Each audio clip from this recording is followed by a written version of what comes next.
El video de hoy es un poco diferente. Hoy hablaremos acerca de cómo ser un humano funcional y 10 cosas que aprendí personalmente yendo a terapia. Antes de iniciar, el disclaimer obligatorio.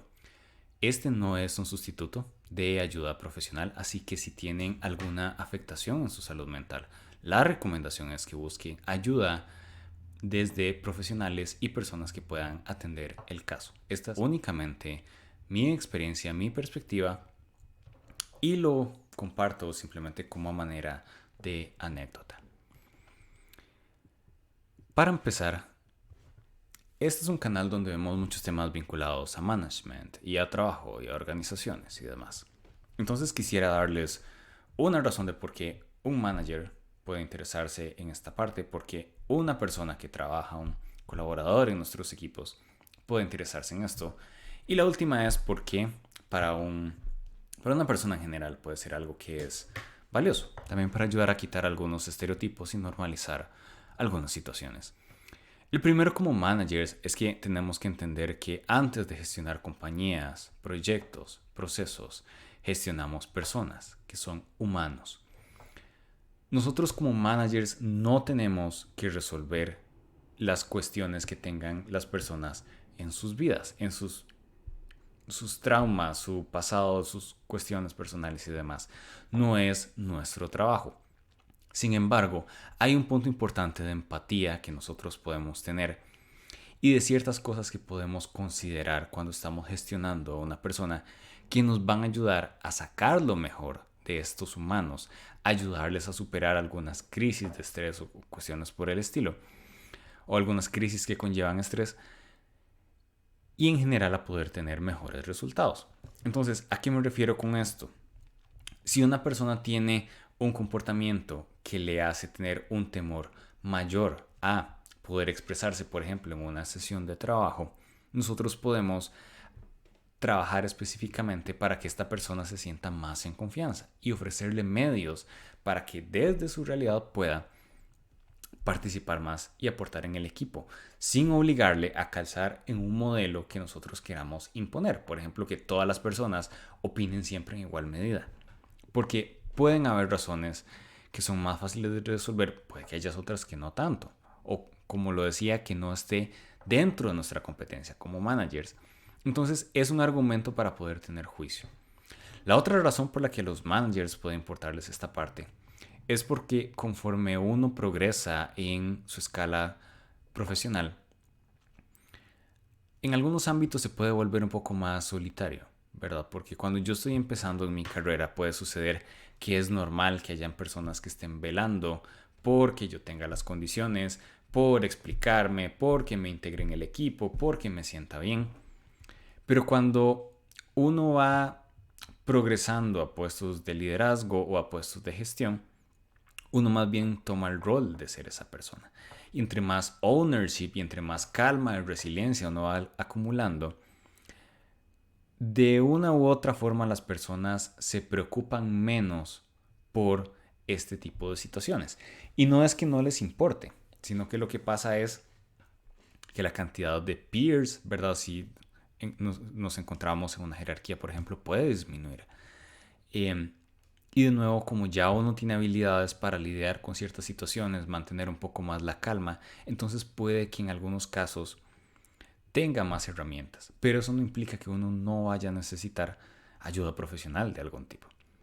En el caso de las personas hay que considerar que si estamos dentro de un trabajo, puede suceder que nuestros sesgos, nuestro contexto y demás puedan influir en cómo nosotros nos vamos a desenvolver. Véanlo como que cuando crecemos durante las primeras etapas de nuestras vidas, es como meternos dentro de una burbuja de cristal dictada por nuestro contexto y que lo que veamos fuera de esa burbuja va a estar distorsionado en cierta forma por la curvatura de ese cristal. Entonces, no necesariamente vamos a ver las cosas tal cual son, sino que lo vamos a ver a través de nuestros sesgos, de heridas de infancia, de traumas, etcétera. Un montón de cosas. Entonces, el poder estudiarlos nos puede ayudar a entender, ok, ¿por qué un reto no lo quiero asumir? ¿Es porque no me gusta o es porque tengo miedo? Porque tengo algún temor, porque huyo de ese tipo de situaciones. O porque hay cosas que me sacan de quicio muy fácilmente y otras no. Puede deberse a una respuesta que uno tiene, a un saboteador que uno tiene a nivel de su comportamiento, por decirlo así. De esta forma, entonces es bastante funcional poder entender estas cosas porque así uno las puede llevar al ámbito laboral. A veces incluso el presionarse demasiado y trabajar de más puede tener razones de nuestra creencia, de nuestro conocimiento que lo pueden explicar. La última razón para personas específicamente en general, por decirlo así, que les puede interesar ir a terapia, les digo, no es algo que sea para personas que tengan afectaciones necesariamente en su salud mental o que tengan un trauma con el que quieran lidiar, sino que se trata de querer mejorar. Véanlo como un gimnasio, pero para sus mentes. De la misma manera que hacer meditación ayuda, de la misma manera que ir al gimnasio ayuda, que caminar, que desestresarse, es un elemento más que podemos considerar para nuestro crecimiento, para ser mejores personas, para poder crecer y desenvolvernos mejor. Entonces, ese es el argumento principalmente para que cualquier persona se pueda interesar en darle una oportunidad. Esto va a funcionar siempre y cuando, y creo que pasa lo mismo con managers, con profesores, con tutores, coaches, etc. Esto va a depender de poder tener un buen fit o que yo pueda encontrar a una persona profesional con la que efectivamente pueda desenvolver.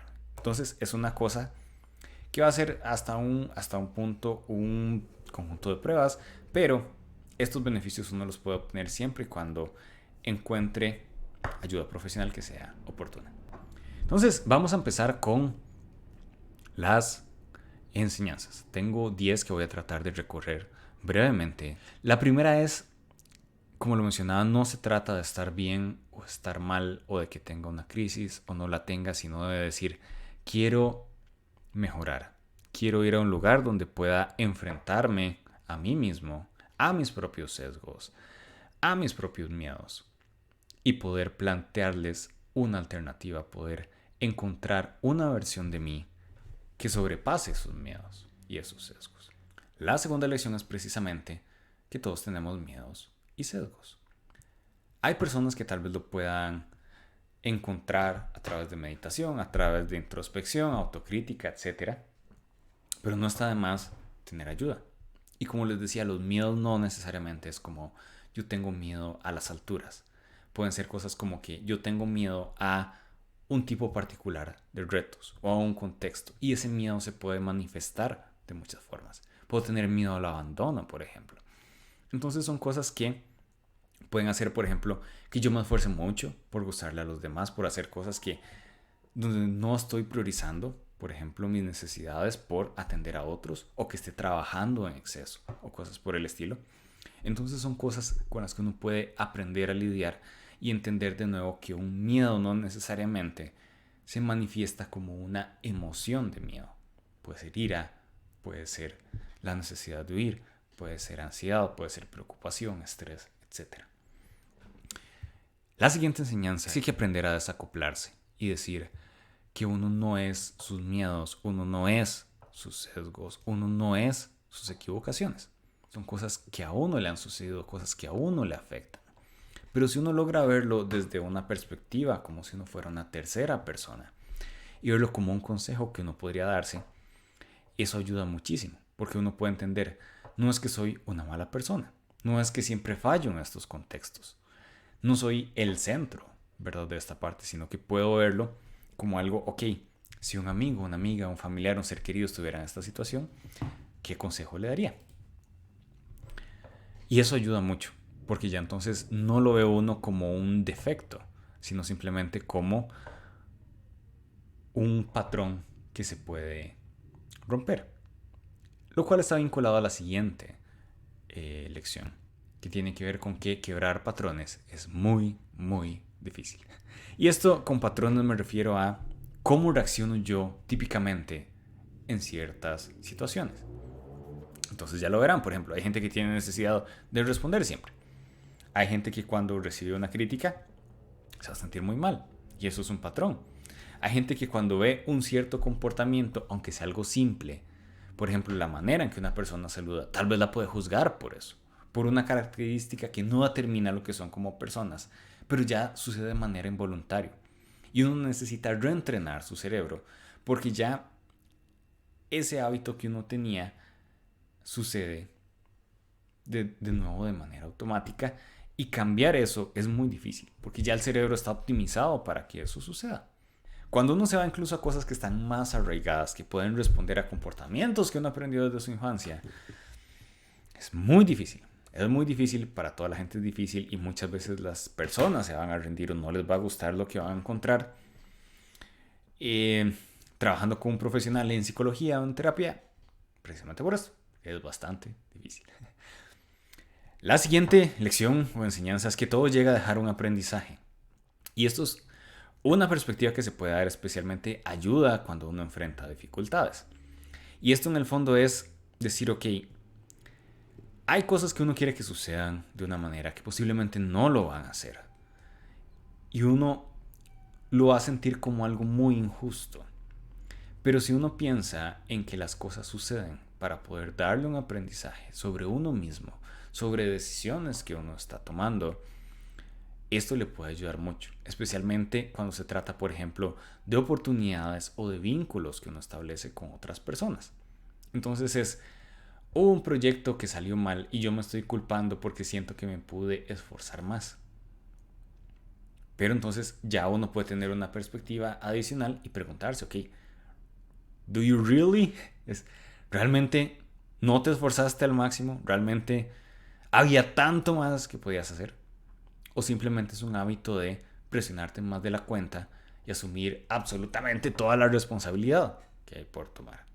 Tal vez hubo algún factor adicional. Y de nuevo, es bueno querer dar la milla extra, esforzarse y demás, pero hay que entender que hay límites. Y entonces puede ser que, de nuevo, es una conducta que es la manera en que uno lidia con el miedo al fracaso.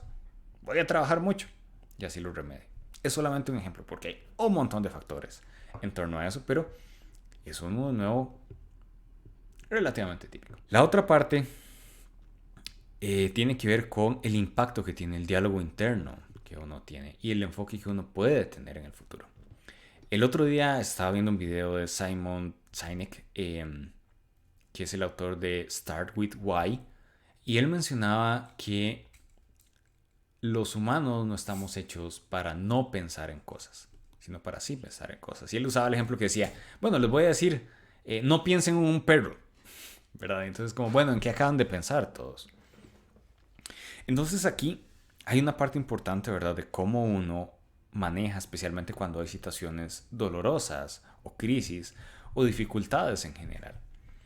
Porque si uno trata de, ok, voy a dejar esto atrás, voy a no pensar en esto, voy a concentrarme en otras cosas, ya pueden ver el punto que acabo de mencionar.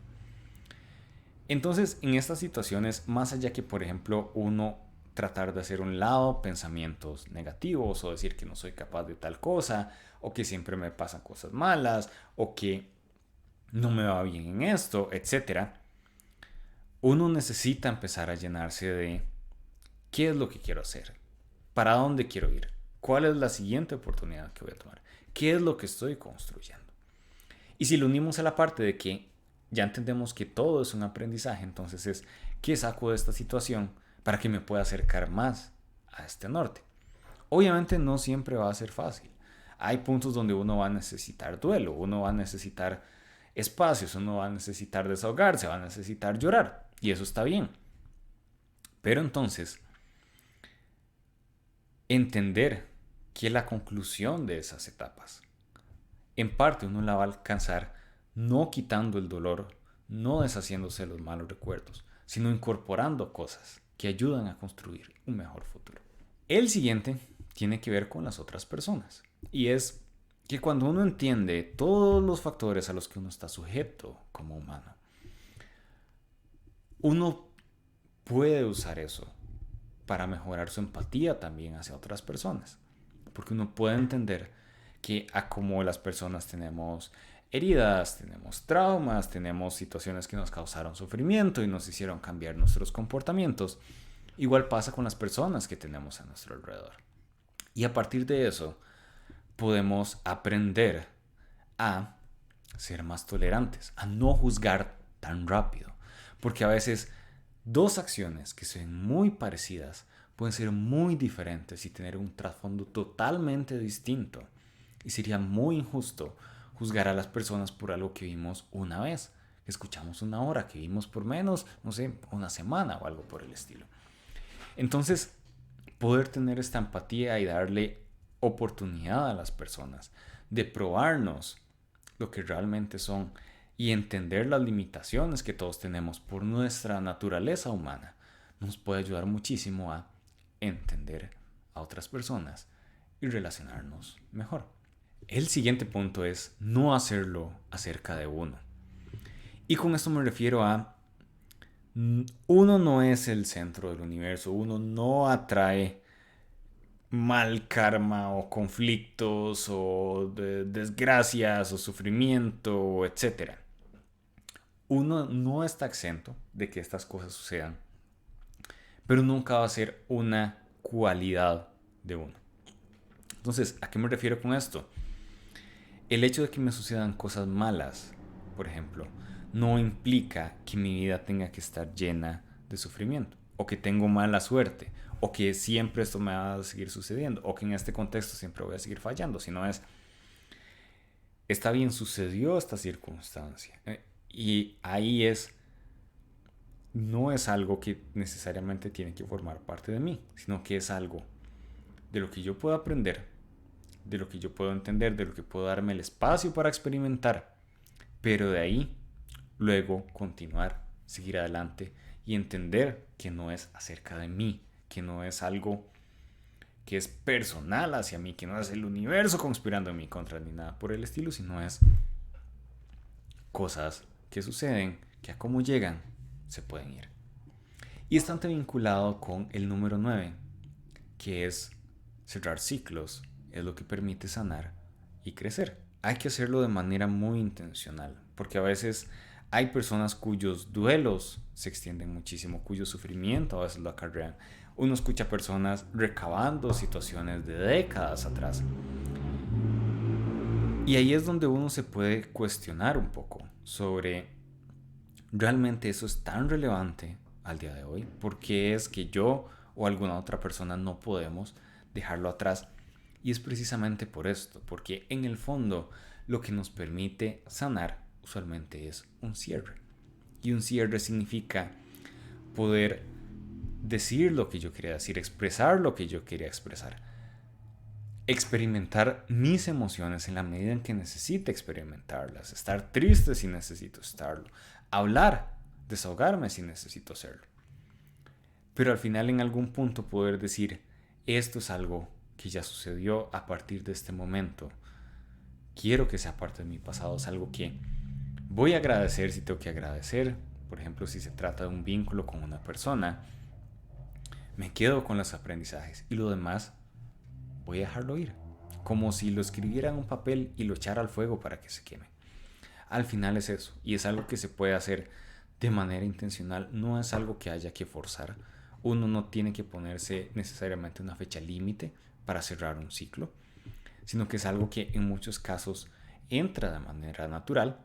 Sin embargo, lo que sí digo es cuando uno siente que está listo para dejar ir una herida del pasado, que uno ya está determinado a hacerlo, o un vínculo, por ejemplo, con alguna persona, con alguna organización, con un grupo de amigos, lo que sea, por circunstancias de la vida. Ahí es donde uno puede tomar la decisión de hacer ese cierre. Ese cierre a veces implica confrontar a una persona, a veces no. A veces hay que hacerlo de manera personal, a veces hay que escribir, a veces hay que, no sé, tirar las cenizas al mar. De eso se trata, de pensar en que siempre es lo más sano y que vale mucho la pena hacerlo de manera intencional, sin apresurarlo, sin presionarlo, pero en muchos casos sí hacerlo. Y efectivamente también es muchas de las cosas que hacen en terapia o que se pueden hacer en terapia, que es precisamente poder asistir a las personas para identificar cuáles ciclos son los que necesitan cerrar y poder ayudarles en el proceso de llevarlos a una conclusión que sea positiva. No positiva porque suceda lo que yo quería que sucediera, sino positiva porque puedo aceptar la realidad, porque puedo aprender, puedo crecer y recibir cosas buenas nuevamente en mi vida más allá del sufrimiento, de las emociones que me haya causado este ciclo que estoy queriendo cerrar. Y el último es que toda esta parte de crecer, sea terapia, sea meditación, sea introspección, lo que quieran, siempre va a ser un proceso continuo. Realmente pienso que no es algo de lo que uno se gradúe, por decirlo así. Es cierto que hay heridas y ciclos que se pueden cerrar, que se pueden sanar, que se puede ser una mejor persona. Pero al final de cuentas creo que uno haría mal si uno en algún momento decide que ya terminó de crecer, que ya terminó de resolver sus problemas y demás, sino que se trata de continuamente estar analizando cómo como persona puedo tener un impacto positivo, cómo puedo crecer más, cómo puedo ser más funcional, cómo puedo acercarme más a una mejor versión de mí mismo. Y a partir de eso uno siempre va a encontrar alguna cosa. Y es verlo como algo positivo y tomarlo como un reto y un propósito que a uno lo puede ayudar a salir adelante, a crecer y a tener un impacto genuino en los demás si es algo que a mí me llama, si es lo que quiero hacer de mi vida. Y puedo encontrar un propósito muy genuino, muy motivante a partir de lograr eso. Eso es todo por esta vez. De nuevo, solamente se trata de una experiencia profesional. No lo estoy haciendo ni siquiera a título de InLab y demás, sino desde la perspectiva humana que busco en mis equipos, en las personas que trabajo cerca y demás. Creo que también es oportuno ser consecuente y tener la misma integridad y de la misma manera que busco estos valores a lo interno también es algo que puedo hacer utilizando espacios de este tipo. Y si es algo que le llega a alguna persona y le ayuda a desarrollar una motivación por estar mejor, por ayudar a alguien más, pues enhorabuena.